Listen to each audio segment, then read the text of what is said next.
Hello everyone, welcome to this video where we are going to express 85% as a fraction in its simplest form. So for this kind of question, do take note. Percentage to a fraction, we just need to divide by 100 to the value.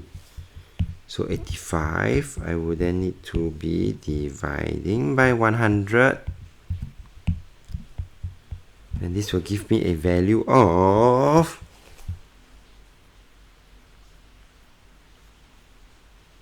17 over 20 in its simplest form. We have come to the end of this video. If you like this video, do give it a thumbs up. Thank you for watching. Have a nice day.